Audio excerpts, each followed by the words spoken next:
আজ আমি খুবই একটি অত্যন্ত গুরুত্বপূর্ণ টপিক নিয়ে আলোচনা করতে চলে এসেছি। সেটি তোমরা বুঝতে পারছো, সেটি হচ্ছে তোমাদের একাদশ শ্রেণীর 2024-25 শিক্ষাবর্ষের ফার্স্ট সেমিস্টারের তোমাদের যে গ্রামার রয়েছে, সেই গ্রামারের মধ্যে আজ আমরা সন্ধি নিয়ে আলোচনা করব। তো সন্ধির তোমরা সকলেই জানবে এখানে দুটি ভাগ, কিন্তু সন্ধির তিনটি ভাগ হয়: স্বরসন্ধি, ব্যঞ্জন সন্ধি ও বিসর্গ সন্ধি।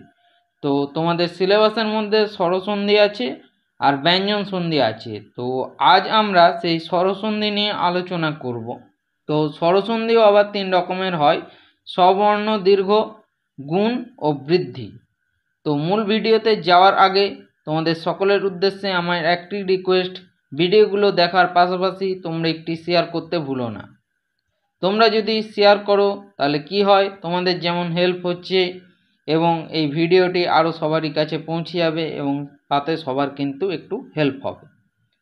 তো যারা আমাদের চ্যানেলটি সাবস্ক্রাইব করে রেখেছো তাদেরকে জানাই অসংখ্য ধন্যবাদ, এবং যারা এখনও পর্যন্ত আমাদের চ্যানেলটি সাবস্ক্রাইব করে উঠতে পারোনি তারা সাবস্ক্রাইব বাটনটি প্রেস করে চ্যানেলটির পাশে থাকতে ভুলো না। তোমরা যদি সাবস্ক্রাইব করো তাহলে আমি আরও একটু মোটিভেট হই, এবং তোমাদের যদি ভিডিওটি ভালো লাগে লাইক করে জানিও, এবং ভালো না লাগলে ডিসলাইক করেও জানাতে পারো। তাহলে চলো দেরি না করে আমরা সরাসরি মূল টপিকের দিকে এগিয়ে যাই। তো দেখো, আমরা মূল টপিকে চলে এসেছি। কি লেখা আছে? সন্ধি প্রকরণ, বা একে সংক্ষেপে সন্ধি বলা হচ্ছে। তাহলে এই সন্ধি জানতে গেলে সন্ধি শব্দের অর্থ সেটা আমাদের জেনে নিতে হবে। তো সন্ধি শব্দের অর্থ তোমরা জেনে যদি কেউ থাকো তাহলে তোমরা ভিডিওর কমেন্ট বক্সে কমেন্টে তোমরা লিখে জানাও যে সন্ধি শব্দের অর্থ কী। তো চলো আমরা বলে দিই। কি বলছে? সন্ধি শব্দের অর্থ হচ্ছে মিলন, অর্থাৎ কি খুব তাড়াতাড়ি বা দ্রুত উচ্চারণের ফলে দুটি বর্ণের পারস্পরিক ধ্বনিগত মিলনকে সন্ধি বলা হয়। সন্ধিকে সংহিতাও বলা হয়, মানে সন্ধির অপর একটি নাম, সেটাকে বলা হচ্ছে সংহিতা।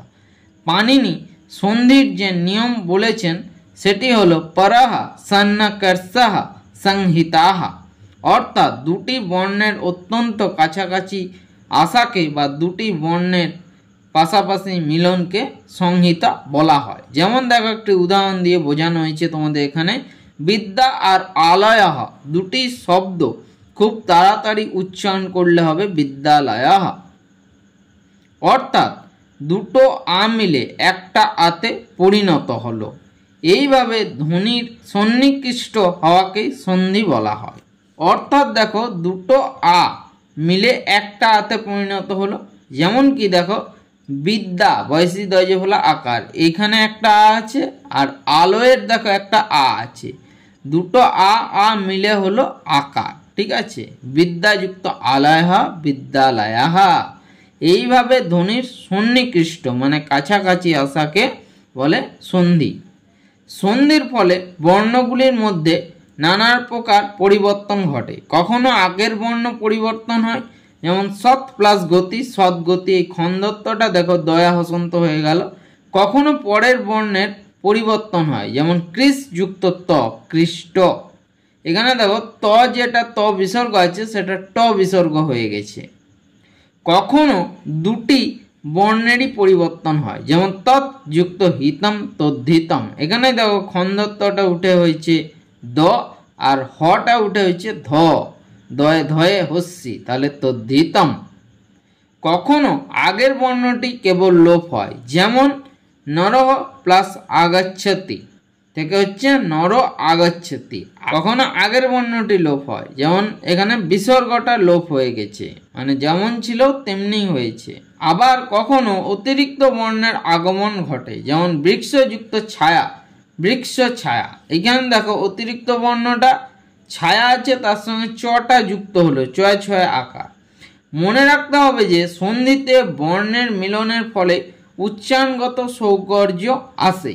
বলছে মনে রাখতে হবে তোমাদের, সন্ধিতে বর্ণের মিলনের ফলে উচ্চারণের দিক থেকেও কিন্তু একটা অন্যরকম উচ্চারণ করলে সেই ভাবটা বোঝা যায়, তাই সেখানে সন্ধি স্বীকার করা হয়। এই সৌকর্যের কারণে বৃক্ষ ছায়াতে অতিরিক্ত একটি বর্ণের আগমন ঘটলেও সন্ধি স্বীকার করা হয়েছে।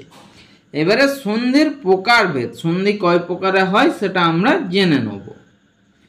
সন্ধি হচ্ছে দেখো 3 প্রকার। 1 নাম্বার হচ্ছে স্বরসন্ধি, 2 নাম্বার হচ্ছে ব্যঞ্জন সন্ধি এবং 3 নাম্বার হচ্ছে বিসর্গ সন্ধি। তো তোমাদের এখানে বিসর্গ সন্ধি জানার দরকার নেই, যেহেতু তোমাদের পাঠ্যাংশের মধ্যে বা সিলেবাসের মধ্যে স্বরসন্ধি আর ব্যঞ্জন সন্ধি রয়েছে। এছাড়া পাণিনি ব্যাকরণ অনুসারে আরও এক প্রকার সন্ধি আছে, তাকে বলে প্রগীর্য সন্ধি বা প্রকৃতিভাব সন্ধি। এগুলো জেনে রাখো। সন্ধির প্রসঙ্গ থাকলেও যে সন্ধি নিষেধ করা হয়েছে সেই সন্ধিকে প্রকৃতিভাব সন্ধি বলা হয়। এক্ষেত্রে সন্ধি করলেও বর্ণগুলির আগের প্রকৃতিতেই বর্তমান থাকে, কোনো বিকৃত হয় না। মানে এগুলোতে দেখো সন্ধি করলে কি হচ্ছে, কোনো আগেগুলো দেখালাম যেমন চেঞ্জ হচ্ছে, যুক্ত হচ্ছে, কিন্তু এই সমস্ত ক্ষেত্রে কিন্তু প্রথমে যেমন থাকে সেই বর্তমানে সেটাই থাকে এবং পরে কিন্তু কোনো চেঞ্জ হয় না। যেমন হরে যুক্ত এহি, হর এহি, এখানে স্বরসন্ধি হয়েছে কিন্তু লতে যুক্ত এতে, লতে এতে, দেখো এখানে প্লাস আছে, প্লাসটা বাদ দিই, এইভাবে প্রকৃতিভাব সন্ধি হয়েছে। তো এইবারে আমরা জেনে নেব যে স্বরসন্ধি কাকে বলে। তাহলে স্বরসন্ধি কাকে বলে তোমরা বলো, স্বরসন্ধি কাকে বলে? এটা তোমরা অনেক দিন থেকে পড়ে এসছো, 7-8 থেকে। স্বরসন্ধি কাকে বলে, অর্থাৎ স্বরবর্ণের সঙ্গে স্বরবর্ণের মিলনকে স্বরসন্ধি বলে। তা আমি দেখো ডিটেলসে আলোচনা করছি।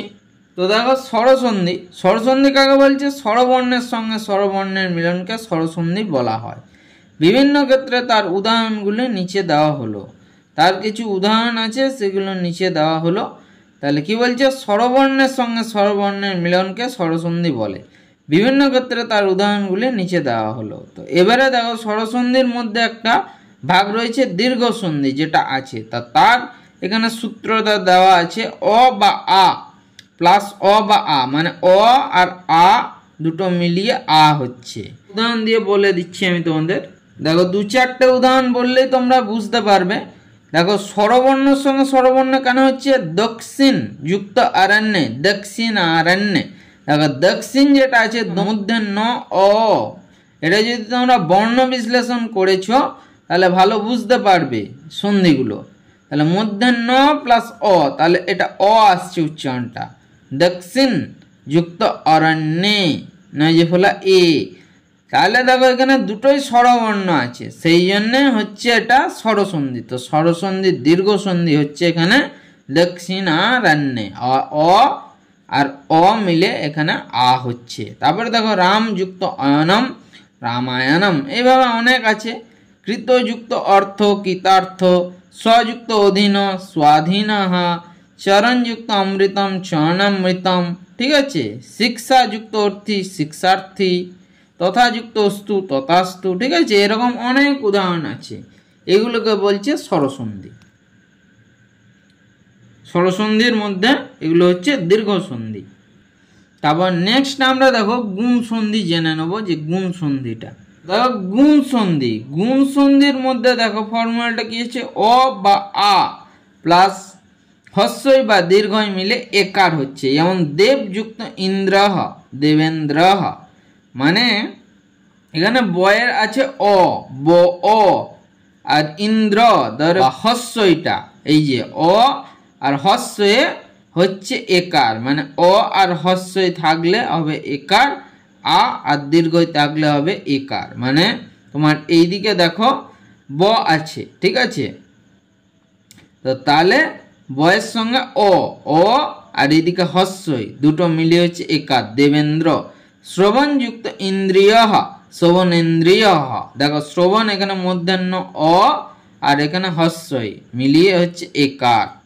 তারপরে দেখো এদিকে আরো আছে, বলে দিচ্ছি এক দুটো। দেবযুক্ত ঈশহ, দেবেশহ, সেরকম এখানে দীর্ঘই রয়েছে, এখানে অ রয়েছে।